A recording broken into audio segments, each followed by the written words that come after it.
कुंती बुआ कहती हैं, कन्हैया आपके मन में जो बात थी आपने अर्जुन को भले सुना दी हो, लेकिन मुझे पता है कि आपका अवतार क्यों होता है। तो कन्हैया ने कहा कि बुआ जी आप ही बता दो मेरा अवतार क्यों होता है। तो कुंती मैया कहती हैं, तथा परमहंसानाम मुनीनाम अमलात्मनाम भक्ति योग विधानार्थम कथम पश्येम हि स्त्रियः। बड़े बड़े परमहंसों को श्री परमहंस बनाने के लिए, बड़े बड़े ज्ञानियों के हृदय में भक्ति रस घोलने के लिए आपका अवतार होता है। गोपियां कहती हैं आपका अवतार हमारे लिए हुआ है। नागपत्नियां कहती हैं तवावतारः खल निग्रहाय, आपका अवतार खलों के निग्रह के लिए है। हर किसी ने अपनी अपनी भंगिमा से, अपनी दृष्टिकोण से यह बात कही। गोस्वामी श्री तुलसीदास जी महाराज कहते हैं, हरि अवतार हेतु जेहि होई इद मिथ्यम कही जाय न सोई। इद मिथ्यम नहीं कहा जा सकता, इद मिथ्यम नहीं कहा जा सकता, कोई निश्चित कारण नहीं बताया जा सकता। लेकिन हाँ, ये सब कहने के बाद भी एक बात गोस्वामी श्री तुलसीदास जी ने कही है, सो केवल भगतन हित लागी। केवल शब्द का प्रयोग करते हैं, सो केवल भगतन हित लागी।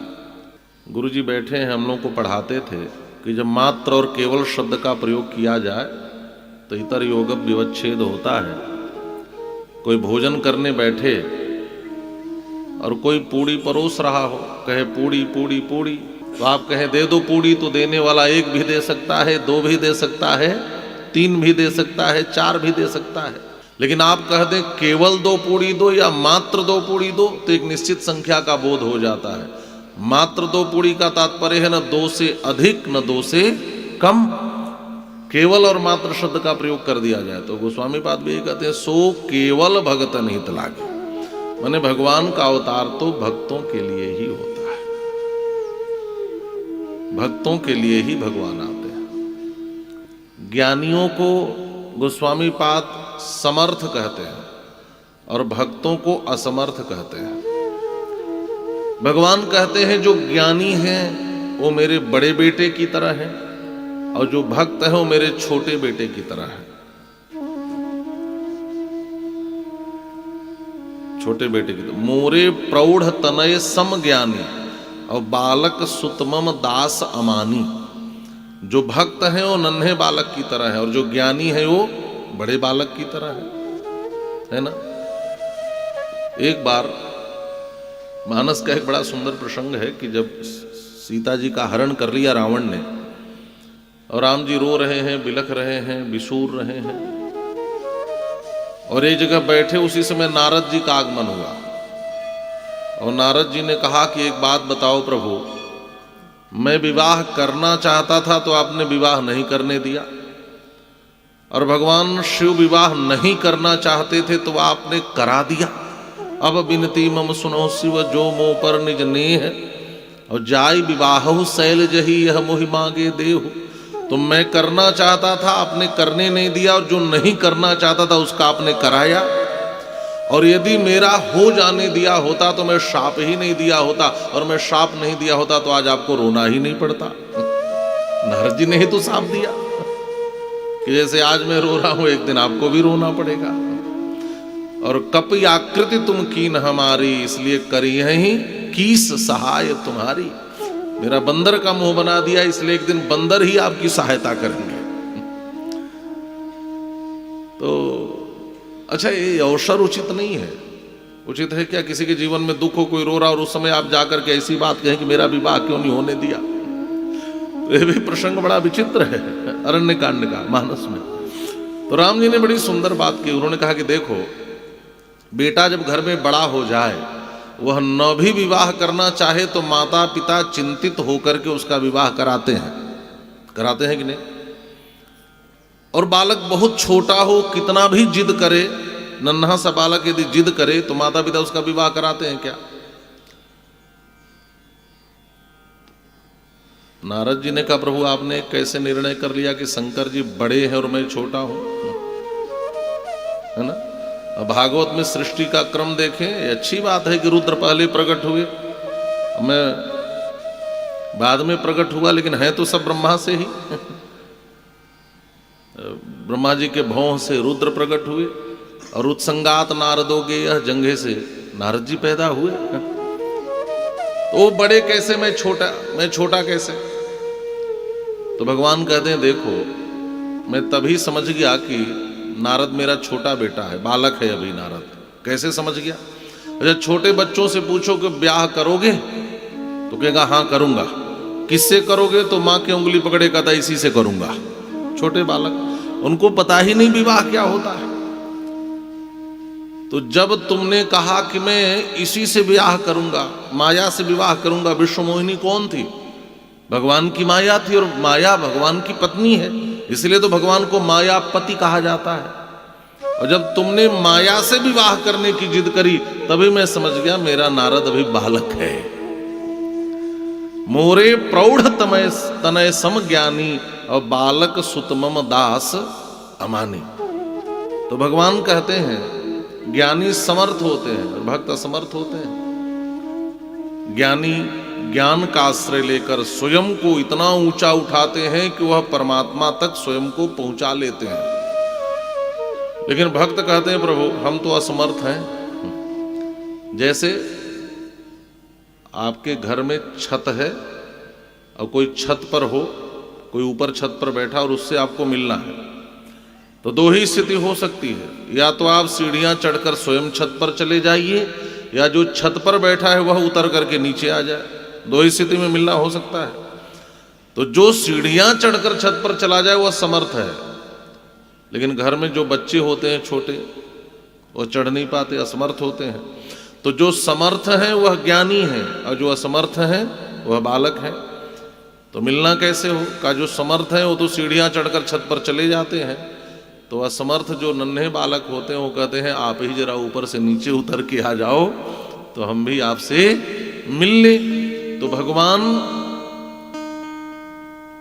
भक्तों के लिए उतर करके नीचे आते हैं, और जब भगवान भक्तों के लिए उतर कर नीचे आते हैं तो इसी को शास्त्रों ने अवतार कहा।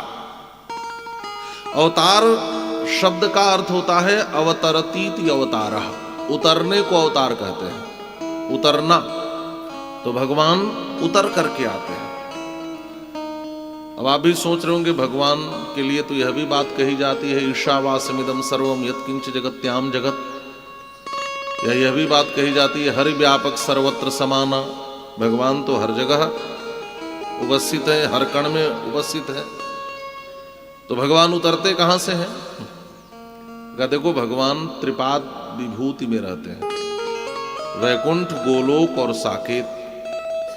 जो श्री नारायणोपासक हैं वैकुंठ में उनको आनंद प्रदान करते हैं, जो श्री रामोपासक हैं साकेत में उनको आनंद प्रदान करते हैं, जो श्री कृष्णोपासक हैं गोलोक में उनको आनंद प्रदान करते हैं। और त्रिपाद विभूति यह तीनों एक ही जगह है, और तत्व भी एक ही है, बस अलग अलग रूपों में जिसकी जैसी उपासना वैसे उसको दिखते हैं। तो भगवान जब त्रिपाद विभूति को छोड़कर इस धराधाम पर उतर आते हैं तो इसको अवतार कहा जाता है। तो एक उतरने का तात्पर्य है कि वह उस नित्य धाम से उतरकर धराधाम पर आते हैं, और दूसरी बात यह है कि जब वह त्रिपाद विभूति में होते हैं तो ऐश्वर्य के साम्राज्य में होते हैं, वहां भगवान का ऐश्वर्य प्रकट होता है, वह ऐश्वर्य का स्थल ही है। आपने श्रीमद् भागवत में कथा सुनी होगी कि एक बार कन्हैया की मित्र मंडली ने कहा लाला आए तो मुझे अपना नित्य धाम दिखा दे जहां तू रहता है। हमने सुना है तो वैकुंठ में रहता है, हमें जरा वैकुंठ दिखा दे। तो कन्हैया ने कहा ठीक है, इसी ब्रह्म सरोवर में सब छलांग लगाओ। और जैसे सब ब्रह्म कुंड में कूदे वैसे वैकुंठ पहुंच गए, और वहां देखा कि भाई जो वैकुंठाधिपति नारायण है वह बिल्कुल कन्हैया की ही तरह है, बस एक अंतर है कन्हैया के 2 हाथ हैं, इनके 4 हाथ हैं, बाकी देखने में वही है, मतलब यह कन्हैया ही है, बस यहाँ 4 हाथों वाला हो गया हमारा लाला। और कुछ देर वहां रहे, उसके बाद कहते हैं लाला इससे तो अच्छा ब्रज ही है ना, यहाँ तो ठाकुर जी ऐश्वर्य के साथ विराजित है, सब लोग हाथ जोड़े खड़े हैं, वहां तक पहुंचना भी आसान नहीं है। ब्रज में तो हम उनके कंधे पर भी बैठ जाते हैं, है ना, कबड्डी में घसीट भी लाते हैं। इससे अच्छा तो ब्रज ही है। गोपियां यही कहती हैं, जयति तेधिकम जन्मना ब्रजः श्रेत इंदिरा सस्वतत्र ही दयित दृश्यताम दिक्षुतावकाह त्वयि धृता सवस्त्वाम विचिन्वते।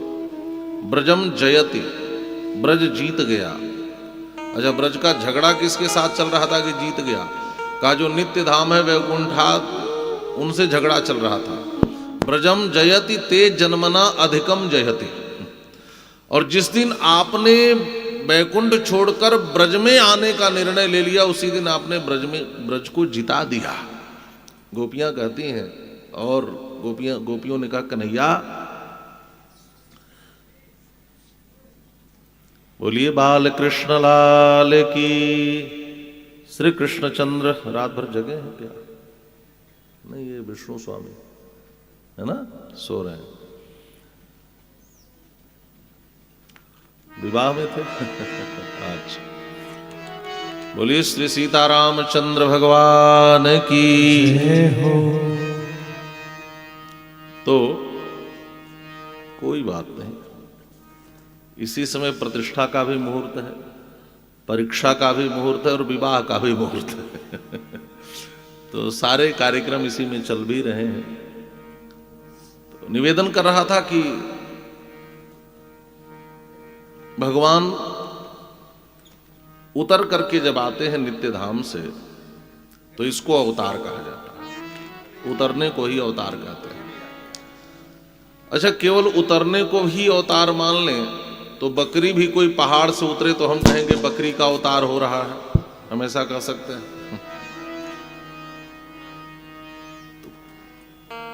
एक आचार्य ने अर्थ किया कि अवान भक्तान तारयतीति अवतार। नीचे रहने वाले भक्तों को तारने की, जब भगवान तारते हैं तो इसको भी अवतार कहते हैं।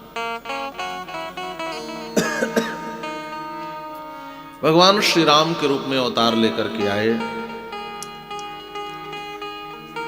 और उतरने को सरलता से समझा जाए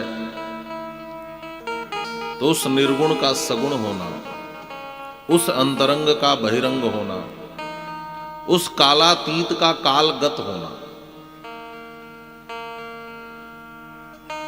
उस इंद्रियातीत का इंद्रियों का विषय बनना, उस असीम का ससीम होना, उस अजन्मा का जन्म लेना, सारे जगत का पिता होकर के भी महाराज दशरथ को पिता बना लेना। पितरम रोचयामास तदा दशरथम नृपम। 2 बार यह श्लोक आया है वाल्मीकि रामायण में। 2 बार भगवान ने मन बनाया कि मैं किसे पिता बनाऊं। जो जगत पिता है उसे किसी को पिता बनाना हो तो विचार तो करना ही पड़ेगा। और जगत पिता हो करके भी भगवान महाराज दशरथ का पुत्र बन करके आ गए। मतलब पिता के स्टेज से उतरकर पुत्र के स्टेज तक आ जाना, इसको भी अवतार कहते हैं। यह उतरना है, वह असीम ससीम हो गया, है ना।